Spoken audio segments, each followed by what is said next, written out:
Hello guys, तो मैं ले आया हूँ बॉडी बिल्डिंग की बहुत सारी नई अपडेट्स। और सबसे पहले आज हम बात करेंगे सैमसन डॉटा की, बिकॉज कुवैत में ये अलग ही लेवल पर ट्रेन कर रहे हैं। अब देखो, अभी तक सैमसन ने 2 बार वाव कहने को मजबूर करा है हम लोगों को। पहली बार जब आनो क्लासिक यूके में अपने बेस्ट पैकेज के साथ ही आए थे, अपनी बेस्ट कंडीशन के साथ ही आए थे, काफ़ी हद तक पीड़ लाए थे और हार्डी चुपन को एक कड़ी टक्कर इन्होंने दी थी। और सेकंड टाइम वाव कहने पर इन्होंने आज मजबूर कराएगा इस अपडेट के साथ। He is looking nuts over here. यहाँ पर इन्होंने सबको सच में वाव कहने पर मजबूर कर दिया। अब क्यों? उसका रीज़न ये है गाइस कि 15-16 वीक्स आउट की इस अपडेट के अंदर ये यहाँ पर ऑक्सीजन जिम के अंदर हमें अपनी फिजिक प्रेजेंट करते हुए दिखाई दिए, पोजिंग करते हुए दिखाई दिए। और ये कोई इनका पर्सनल मैजिक मिरर नहीं है जहाँ पर ये बहुत ज़्यादा बिगर लग रहे हों या फिर इनको कॉम्प्लीमेंट कर रहा हो, ये वाला मिरर नहीं गाइस। ये मिरर है ऑक्सीजन जिम का और इसीलिए ये अपडेट और भी ज़्यादा इंप्रेसिव हो जाती है। अब देखो, यहाँ पर सैमसन डॉटा वे कर रहे हैं 340 पाउंड्स गाइस, 340 पाउंड्स। आप समझ लो इस बॉडी बिल्डर की कोई लिमिट ही नहीं है। इस तरह से मसल मास पुट ऑन कर लेता है, इस तरह से इंप्रूवमेंट्स कर लेता है। और यही चीज़ आपको गाइस इस चीज़ को और ज़्यादा अप्रिशिएट करने के लिए मजबूर कर दी थी कि रॉली विंकलर कितने ज़्यादा ग्रेट बॉडी बिल्डर थे। मतलब इस मिरर के अंदर आपको हमेशा याद रहेंगे जब रॉली विंकलर की पोजिंग क्लिप हमें मिली थी, उसको तो nobody can beat that Roelly Winklaar's update. मतलब इतने ज़्यादा ह्यूज लग रहे थे, इतने ज़्यादा मैसिव बॉडी बिल्डर इस मिरर के अंदर या फिर किसी फिजिक अपडेट के अंदर हमने नहीं दिखेगा। इस अपने प्राइम में कुछ वो ऐसे थे। एनीवेज, ये आपके नेक्स्ट मिस्टर ओलंपिया चैंपियन हैं। अब ये बहुत बड़ी बात मैं बोल रहा हूँ सैमसन के लिए, क्योंकि कई बार मैं सैमसन को क्रिटिसाइज कर चुका हूँ, आप लोग जानते हो। But he actually showing improvements guys. और ये बात बहुत ही ज़्यादा इंप्रेसिव है कि कितना ज़्यादा ये इंप्रूव कर सकते हैं, कोई लिमिट ही नहीं है। अब देखो, सबसे बड़ी बात मैं किस चीज़ के लिए बोल रहा हूँ, वो है इनकी बैक अब इनकी वीकनेस नहीं है। अब इनकी बैक को कोई बोर्ड से कंपेयर नहीं करेगा, बिकॉज इनकी बैक देखो आप कितनी ज़्यादा इंप्रूव लग रही है।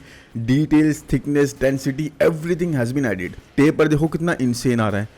टाइनी सी वेस्ट लग रही है और लैट्स इनके काफ़ी ज़्यादा वाइडर साइड पे हुए हैं, वो चीज़ पता लग रही है। यहाँ पर आप देख सकते हो even in back lat spread pose guys, मतलब एक सुपरमैन जैसा पोज निकल के आ रहा है। That is looking very impressive. तो बैक को डेफिनेटली इंप्रूव कर लिया गया है, फीडबैक पर डेफिनेटली काम करा गया है और वो चीज़ टोटली विजिबल है। Nobody is going to deny this now, क्योंकि जो टेपर पहले आता था उससे अब और भी ज़्यादा इन्हांस कर दिया गया है। So the shape, specially the back, that has been improved a big time. इसीलिए कह रहा हूँ कि what you are seeing right now is your possible next mister Olympia definitely guys. मतलब एस्थेटिक्स के मामले में आई थिंक ये डायरेक्ट को बीट कर देंगे। कंडीशन इनको थोड़ा सा आना है बेटर, या फिर यूके वाली कंडीशन भी ले आए तब भी आई थिंक जजेस इनको प्रेफर करेंगे। बिकॉज जजेस अब क्या देख रहे हैं किसी भी मिस्टर ओलंपिया में कि आप कितना इंप्रूव हो रहे हो लास्ट शो से। और लास्ट शो से आई थिंक सैमसन डॉटा हर एक शो में बहुत ज़्यादा इंप्रूव करते जा रहे हैं और इसीलिए इनकी प्लेसिंग अप एंड अप जाती जा रही है। तो टोटली ये भी पॉसिबल है कि हम सैमसन और हार्डी को फाइट करते हुए देखें दोबारा से। आई mean look at him guys, 340 pounds already, और उसके बाद भी इतने ज़्यादा लीनर ये दिख रहे हैं, इतने ज़्यादा डिसेंटली कंडीशन ये दिख रहे हैं। अपने शेप को इन्होंने थोड़ा सा भी हेवायर नहीं जाने दिया।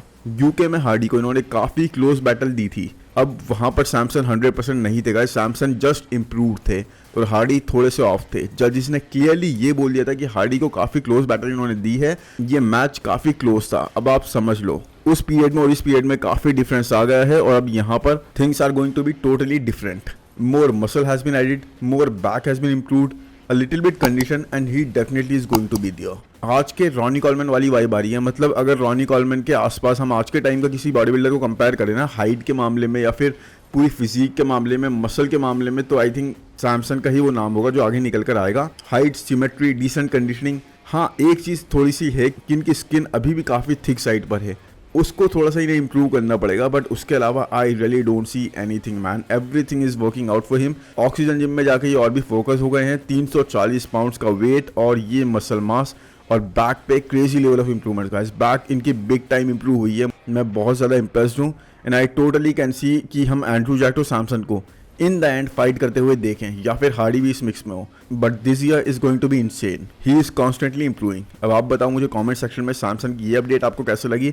आई थिंक बाई फार मुझे अब तक की सबसे इंप्रेसिव अपडेट सैमसन की ये लगी है। एनीवेज, अब चलते हैं इस नेक्स्ट अपडेट पे, जो कि है लेस्लो किराली की, जो कि इस वक्त है 7 वीक्स आउट टेक्सास प्रो से। Yes, he is going to compete in Texas Pro. अब इनके सीजन का ये फर्स्ट शो होगा। वैसे फर्स्ट शो तो कोई और होने वाला था। इन्होंने स्टार्टिंग में प्लान पता है क्या करा था? इन्होंने प्लान करा था कि न्यूयॉर्क प्रो में कम्पीट करके क्वालिफिकेशन ले लूंगा, लेकिन इनको अपने लेग्स ब्रिंग अप और ज़्यादा करने थे। इनके कोच के साथ इनकी बात हुई और उन्होंने इन्हें सजेस्ट करा कि अपने लेग्स पर थोड़ा और वर्क करो, कोशिश करो इनको और ज़्यादा ब्रिंग अप करने की, थोड़ा और ऑफ सीजन लंबा लो, उसके बाद हम कम्पीट करेंगे। तो अब उस पीरियड को लेने के बाद, उस शो को स्किप करने के बाद इन्होंने डिसाइड कर लिया है he is going to compete in Texas Pro, the superman of classic division. तो जैसे मैं वेस्ली के बारे में बोलता हूँ गाइस, और जैसा शायद मैंने कभी रायन टेरी के बारे में बोला था कि डेफिनेशन ऑफ मेंस फिजिक, वो एक्चुअल में डेफिनेशन है मेंस फिजिक की, और अब देखो वो चीज़ प्रूव हो गई है।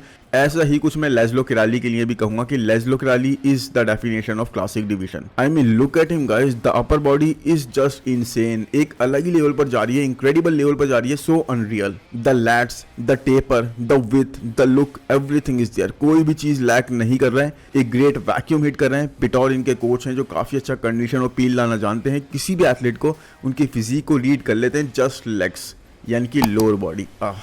वहां पर इनको कुछ करना पड़ेगा man, he needs more legs. इनकी फिजिक पूरी कंप्लीट हो जाएगी and he will be really home. Legs में इसी तरह से इनको अपने मसल मास डेंसिटी इंप्रूव करनी पड़ेगी, इंक्रीज करनी पड़ेगी जैसी अपर बॉडी है, because upper body is so damn unreal. मतलब आप किसी से भी मैच करके देख लो, लैट्स जिस तरह आ रहे हैं, जिस तरह से टाइनी वेस्ट है, वैक्यूम हिट कर रहे हैं, एवरीथिंग इज दियर मैन। ऐसा लग रहा है स्कल्प्टेड है पूरी तरीके से, और बहुत ही ज्यादा इंप्रेसिव फिजिक। मतलब I can see totally the great potential in him. एक वेस्ली विजर्स जैसी फिजिक, बिल्कुल ही क्लासिक डिवीजन को डिफाइन करने वाली फिजिक। अब लोग उसको बोलते हैं कि क्रिस बमस्टेड के क्लोजेस्ट फिजिक है। मैं इस चीज़ को बिल्कुल अग्री नहीं करता हूँ गाइस, बिकॉज ऐसा शायद लास्ट ईयर तक मैं बिलीव कर लेता, बट अब लेस्लो किराली हैज़ द फ्रेम जो क्लोजेस्ट है क्रिस बमस्टेड के या फिर वेस्ली विजर्स के। मतलब एब्सोल्युटली रिमाइंड करा रहे हैं उन दोनों की फिजिक को यहाँ देखते हुए भी। इसके बारे में मैंने एक वीडियो पहले भी बनाया है। It's just he never comes in crazy field. अभी तक इन्होंने वैसे एक ही शो में काफी अच्छे से compete करा है, लास्ट ईयर के मिस्टर ओलंपिया में, और वहां पर he was not crazy field man. अगर ये क्रेजी फील्ड होते तो शायद उसके बाद भी, मतलब इस अपने लेग्स के डाउनसाइज होने के बाद भी ये और ज्यादा ऊपर प्लेस कर जाते। इनको उस तरह का crazy striated, crazy field, crazy shaded आना होगा, और आई थिंक इस बार पैट्रिक टूर ये चीज कर देंगे, क्योंकि last year was kind of a trial, but this year it's going to be different, it's going to be hitting different. इस बार इन्होंने पूरा टाइम लिया है अपनी बैक को इंप्रूव करने के लिए, और ज़्यादा अपने शेप को इंप्रूव करने के लिए, अपनी कॉर्ड्स पे इन्होंने और ज़्यादा फोकस करा है, जो काफ़ी ज़्यादा बैलेंस लग रही है पहले की कंपैरेटिवली। हाँ, अभी भी इनको 5 पाउंड्स 6 पाउंड्स और मसल चाहिए अपनी कॉर्ड्स पर। सिर्फ अपने लेग्स पर ही इंप्रूव करें, सिर्फ अपने लेग्स पर पुट ऑन करें 5-6 पाउंड्स और he will be home. But अभी भी इन्होंने काफ़ी इंप्रूवमेंट्स कर ली हैं जो कि totally are they are visible.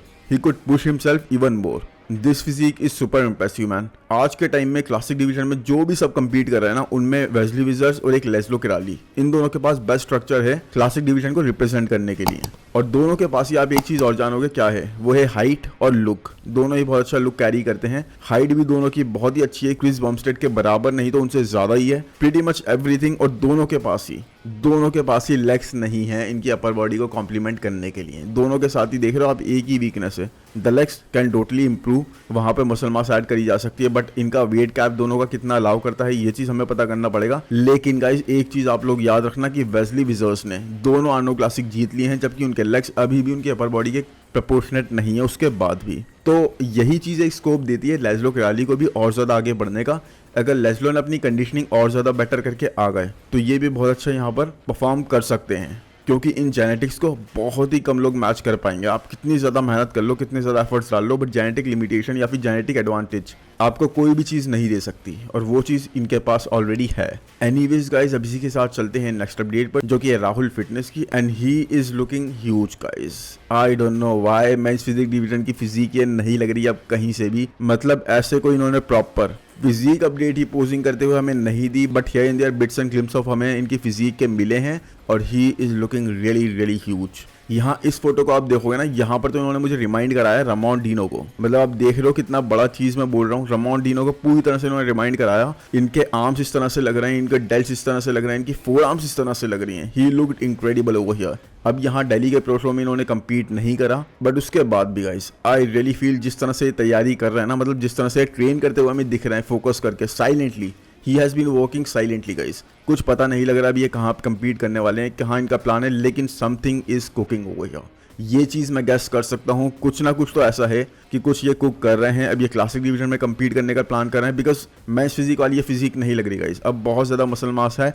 और साथ में गाइस राहुल की फिजिक ना मेंस फिजिक के लिए नहीं बनी है, राहुल की फिजिक क्लासिक डिवीजन के लिए ही बनी है। वो तो अनफॉर्चुनेट चीज़ ये हो गई कि इनको जो भी इंजरी वगैरह हुई लेग में, उसकी वजह से इनके लेग्स उस तरह से ब्रिंग अप नहीं हुए। लेकिन उसके बाद भी अब आई डोंट नो इस वक्त ये क्या प्लान कर रहे हैं, but yes something is cooking over here. जो मसल मास ऐड कर ली गई है क्लासिक डिवीजन के हिसाब से ही लग रही है। और मेरे हिसाब से गाइस देखो आप यहाँ पे बैक भी किस तरह से और ज़्यादा थिक करी गई है, आर्म्स पे और ज़्यादा मसल मास लग रही है, डेल्स पे और ज़्यादा राउंडनेस और फुलनेस पता लग रही है। तो हो सकता है क्लासिक डिवीजन का ये प्लान कर चुके हो। अब ऐसा कई बार अपने last to last I think किसी वीडियो में बोल चुके हैं कि भाई मैं क्लासिक डिवीजन में कम्पीट करूंगा, लेकिन ऐसा करने के लिए अपने लेग्स को इनको बिंग अप करना पड़ेगा। लेग्स की इन्होंने कोई भी अपडेट नहीं दी है, बट हो सकता है दैट इज टोटली पॉसिबल कि बैकग्राउंड में ये उस पर वर्क कर रहे हो और इनका फोकस अब यहीं पर हो। एंड आई रियली फील, जैसा मैंने पहले भी बोला कि क्लासिक डिवीजन इनको ज़्यादा सूट करता है। He is going to look nuts man, मतलब बैक एक बहुत ही अलग लेवल की है, फ्रंट भी काफ़ी अच्छा हो रहा है, मसल मास आर्म्स भी इनके बहुत ज़्यादा फुलनेस कैरी करते हैं। बस लेग्स को ब्रिंग अप कर लो Rahul, and I think you are going to do really well. आप बहुत ज़्यादा अच्छे जेनेटिक्स के साथ हो, बहुत ज़्यादा हार्डवर्क करते हो और उसी तरह से आपकी फिजिक दिखती भी है। Trust me something is cooking over here, muscle bellies are looking really good. और फोकस ना इस वक्त एक साइलेंट होकर जो आप वर्क करते हो बिल्कुल, मतलब अब मुझे किसी पे ध्यान नहीं देना, ना किसी के बारे में कोई बात करनी है, मुझे अपना वर्क पुट ऑन करना है, मुझे अपने एफर्ट्स, मुझे अपना वर्क पुट इन करना है, वही चीज़ हो रही है यहाँ पर। तो एनीवेज आप बताओ यहाँ पे कैसे लगी आपको राहुल की फिजिक। लेकिन actually I am really really happy and impress की, मतलब इतनी ज़बरदस्त इनकी फिजिक लग रही है और जिस तरह से अपनी फिजिक को ये और ज़्यादा इन्हांस कर रहे हैं ना, that is looking really good. So अब नेक्स्ट अपडेट की बात करेंगे गाइस, तो वो है माइक सोमरफील्ड की। और Mike Somerfield I don't know man, इनका भी क्या प्लान है। अब वो देखो मेंस फिजिक से क्लासिक की बात करी, यहाँ क्लासिक से हमें ओपन डिवीजन में मूव होते हुए लग रहा है माइक सोमरफील्ड, क्योंकि ही is looking nuts over here. मतलब ये फ्रीकीनेस देखो आप, ये फ्रीकीनेस तो डेरेक और हार्डी के पास भी नहीं दिखेगी, जो इस वक्त एक क्लासिक डिवीजन के एथलीट हमें प्रेजेंट कर रहे हैं। आप देख रहे हो किस तरह से फुलनेस और पूरा फ्रेम इनको जैसे भर के फटने को रेडी है। Is he going to open, because classic division में इस चीज़ का कोई सेंस नहीं बनता मैन। लेकिन अब ये ओपन में कम्पीट करेंगे भी कैसे, किसी प्रो शो में तो अब ये कम्पीट करने का प्लान कर ही नहीं रहा। आई don't know what he is doing, but something is going over here. और यहाँ पे इनका फ्रेम रुकने को तैयार नहीं है। आई थिंक ऐसे कुछ एथलीट्स हैं जिनका फ्रेम ऑफ सीजन में इतनी ज़्यादा मसल मास इतना ज़्यादा इजीली पुट ऑन कर लेता है ना, ये अपने फ्रेम को लिमिट कर रहे हैं, रेस्ट्रिक्ट कर रहे हैं। इनको ओपन में ही जाना चाहिए। मतलब फ्रीकीनेस देखो आप किस लेवल की आ रही है, मैं कैसे बताऊं इस बारे में। डेरेक के पास नहीं है ये फ्रीकीनेस, हार्डी के पास नहीं है ये फ्रीकीनेस, वो फ्रीकीनेस पता लग रही है, वो मसल्स में फुलनेस और वो राउंडनेस पता लग रही है। और क्लासिक डिवीजन में अब इनकी प्लेसिंग और हाई होते हुए मैं देखता भी नहीं हूँ। जिस तरह से अभी एथलीट्स चल रहे हैं अपने आप में ही वो शफल करते रहते हैं। और उसके बाद भी लास्ट ईयर आई थिंक ये 6 या 7 पर प्लेस कर रहा था या 5th पर, आई डोंट रिमेंबर, बट इनकी प्लेसिंग पहले की कंपैरेटिवली गिरी ही है। तो अभी देखो इनको फिर से अपना प्रेप स्टार्ट करनी पड़ेगी और काफ़ी मसल मास लूज करना पड़ेगा। Will get back to the same size जहाँ पर ये थे। तो अब इतना ज़्यादा बेनिफिट इस चीज़ का नहीं होगा। बट मैन, अगर आपका फ्रेम आपको नहीं रोक रहा है इतनी इजीली, आप इतनी ज़्यादा मसल मास पुट ऑन कर लेते हो, तो आप ये क्यों नहीं सोचते कि भाई अब मैं एक्चुअल में एफर्ट्स डालता हूँ। अभी तो मैं ईजी वे में पुट ऑन कर रहा था, अब मैं एक्चुअल में एफर्ट्स डालता हूँ, देखता हूँ कहाँ पर मैं जा सकता हूँ। आई डोंट नो, हम तो सिर्फ इस बारे में बात ही कर सकते हैं। What is going on inside his brain ये खुद ही जानते हैं। एनीवेज अब चलते हैं नेक्स्ट अपडेट पर, जो कि है मार्टिन फिट्जवाटर की। और मार्टिन ने अपनी फिजिक अपडेट्स के साथ साथ एक चीज़ काफ़ी क्लियर कर दिया है। इन्होंने बोला है कि मुझे टॉप 5 क्रैक करना है इस साल। क्या ऐसा होता है? I don't know. क्या ये पॉसिबल है? I don't know, but improvements definitely आ दियर। आई थिंक ये वो एक ऐसा एथलीट है जिनके बारे में लास्ट ईयर तक मैं कभी इतना ज़्यादा पसंद नहीं करता था बात करना, क्योंकि ऐसा मतलब एक नॉर्मल बॉडी ही लगती थी कंपेयर टू अदर कंपेटिटर्स। लेकिन he has been one of the most impressive athlete जिन्होंने अपना कमबैक बहुत ही स्ट्रांग वे में करा है, बहुत अच्छी फिजिक में इंप्रूवमेंट्स करी है और अपने आप को काफ़ी अच्छे लेवल तक ब्रिंग अप करा है, जिनके बारे में बात करने में ना मज़ा आता है। और ये इनकी स्टार्टिंग है, ही इज़ वेरी यंग। आने वाले टाइम में ये बहुत ज़्यादा और इंप्रूव करेंगे। अब देखो स्टार्टिंग में ही निक वॉकर को इन्होंने काफ़ी अच्छी बैटल दी, वो जजेस के हिसाब से, ठीक है, मतलब एक्चुअल में ऐसा कुछ नहीं हुआ। मसल मैच्योरिटी और everything was very different, conditioning was very different, size का भी डिफरेंस काफ़ी ज़्यादा था। लेकिन हाँ, काफ़ी अच्छा पैकेज ये लाए इन्होंने, इस चीज़ को कोई भी डिनाई नहीं करेगा। Great structure, dangerous definitely in coming years, किसी को भी ये डिफीट करने के लिए रेडी हैं, बहुत अच्छी बैटल देने के लिए रेडी हैं, बहुत अच्छा स्ट्रक्चर हो रहा है। एंड्रू जैट के साथ इनकी फाइट मुझे दोबारा देखने का बहुत ज़्यादा मन है कि भाई इस पैकेज के साथ अगर एंड्रू जैट को ये टेक्सास प्रो में मिलते हैं लास्ट टू लास्ट टाइम जब इन्होंने कम्पीट करा था, तो क्या बैटल इतने क्लोज रहती? वैसे कंपैरिजन वीडियो बन सकता है इस चीज़ का, क्या बोलते हो आप लोग, राइट? अब देखो न्यूयॉर्क प्रो में इन्होंने निक वॉकर को बीट नहीं करा, बट इनके स्टॉक्स काफ़ी हाई हो गए। साथ में डिट्रॉय प्रो में आप समझते हो कि इन्होंने काफ़ी अच्छी फिजिक प्रेजेंट करी थी, लेकिन इस चीज़ का क्रेडिट हम गुडविटो से नहीं ले सकते कि उन्होंने बहुत हार्ड बैटल दी थी वहाँ पे मार्टिन को, और अगर गुडविटो वहाँ पर जीतते तो इस बारे में भी कोई क्वेश्चन रेज नहीं करता। तो इनके स्टॉक्स काफ़ी हायर साइड पर हैं, काफ़ी ज़्यादा इनको लोग पसंद कर रहे हैं। इनका डेब्यू ईयर ही है मिस्टर ओलंपिया में। देखते हैं कहाँ पर प्लेस करते हैं। टॉप 5 देखो इन्होंने बोला है, मुझे नहीं लगता टॉप 5 इस साल ये क्रैक कर पाएंगे, लेकिन हाँ टॉप 8 तक तो डेफिनेटली मैं इनको देख सकता हूँ। टॉप 10 100% ये क्रैक करेंगे। टॉप 8 ये पॉसिबली आ सकते हैं। उससे ऊपर आना भाई बहुत ही मुश्किल है, किसी को ऑफ आना होगा, क्योंकि मुझे नहीं लगता इस साल कोई भी इतना ज़्यादा किसी के लिए भी स्कोप छोड़ेगा। एनीवेज आप बताओ यहाँ पे आपको मार्टिन की फिजिक कैसी लग रही है। अब बात करते हैं पैट्रिक मूर की। अब आप बोलोगे भाई किसकी बात कर रहे हो, तो हाँ हम बात कर रहे हैं पैट्रिक मूर की, क्योंकि इन्होंने उस तरह की अपडेट्स हमें दी हैं गाइस। इन्होंने डेफिनेटली मसल मास ऐड करा है, इन्होंने डेफिनेटली साइज ऐड करा है।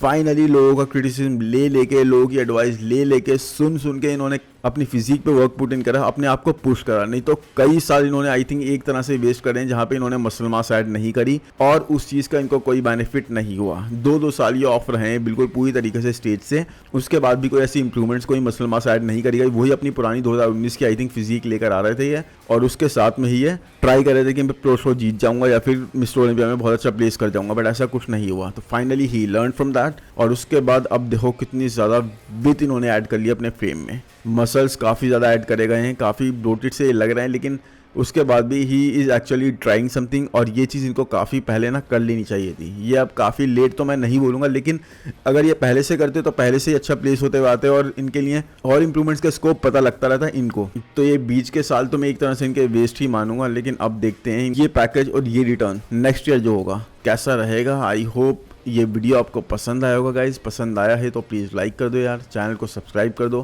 कमेंट सेक्शन में ज़रूर बताओ ये अपडेट्स आपको कैसी लगी, स्पेशली फर्स्ट 2-3 अपडेट्स जो मैंने शेयर करी है ना आज, दे वर रियली गुड। और अब इसके बाद मिलते हैं गाइज नेक्स्ट अपडेट पर। Thank you, bye bye.